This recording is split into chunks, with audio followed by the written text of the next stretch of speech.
దేవుని ప్రశస్తమైన నామమునకు మహిమ ఘనత ప్రభావములు కలుగునుగాక. వీక్షిస్తున్న మీ అందరికీ మన ప్రభువైన యేసుక్రీస్తు నామములో నా యొక్క శుభాభివందనాలు తెలియజేస్తున్నాను. ఈరోజు మన దేవుని వాగ్దానం 97వ దావీదు కీర్తన 5వ వచనం. యెహోవా సన్నిధి సర్వలోకనాథుని సన్నిధిలో పర్వతములు మైనం వలె కరుగును. ప్రియమైనటువంటి దేవుని బిడ్డలారా, దేవుని సన్నిధి అది పరిశుద్ధమైనది.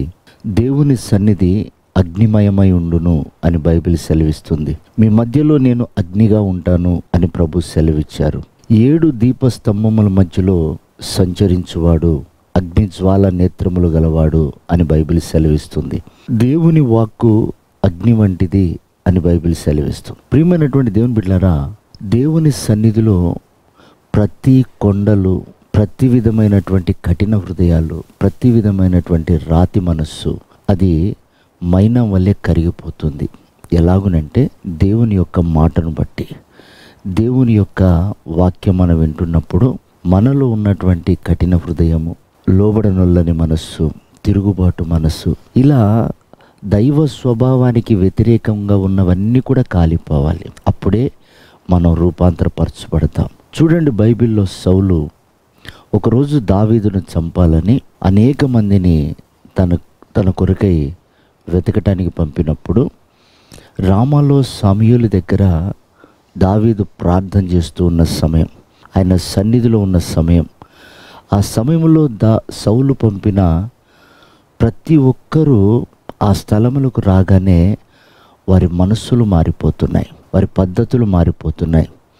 వారు కూడా వీరితో కలిసి ఏకీభవించి ప్రార్థన చేసి అభిషేకం పొందుకున్నట్లుగా బైబిల్ సెలవిస్తుంది. అలా 2-3 గుంపులను పంపినా కూడా అక్కడ ఎలాంటి ప్రయోజనం లేకపోగా సౌలే స్వతహాగా ఆ స్థలానికి వచ్చినప్పుడు సౌలు సైతం వారి వలె మారిపోయాడు. అతనిలో ఉన్న కాఠిన్యం, అతనిలో ఉన్నటువంటి మనుష్య స్వభావం అదంతా కూడా మారిపోయినట్లు బైబిల్ సెలవిస్తుంది. అప్పుడు ఒక సామెత పుట్టింది, సౌలు కూడా ప్రవక్తలలో ఒకని వంటి వాడాయనా అని. ప్రియమైన దేవుని బిడ్డలారా, దేవుని సన్నిధి మనతో ఉంటే మనలో ఉన్నటువంటి ప్రతి మానవ ప్రయత్నము, మానవ ఆలోచన, కఠిన మనస్సు, క్రూరమైన స్వభావాలన్నీ కూడా కాల్చబడతాయి. అందుకే చూడండి, కఠినమైన మనుషుల మధ్యలో పరిచర్య చేస్తున్న మోషే దేవునితో అన్న మాట ఏమిటంటే, ప్రభువా, నీ సన్నిధి నాతో రాకపోతే నేనేమి చేయలేనయ్యా. ఈ ప్రజలు మాట వినాలన్నా, వారి మనస్సులు మారాలన్నా నీవు నాతో ఉండాలి అన్నాడు. కనుక ప్రియ దేవుని బిడ్డలారా, ప్రతిరోజు మనం ఆయన సన్నిధిని అనుభవిద్దాం.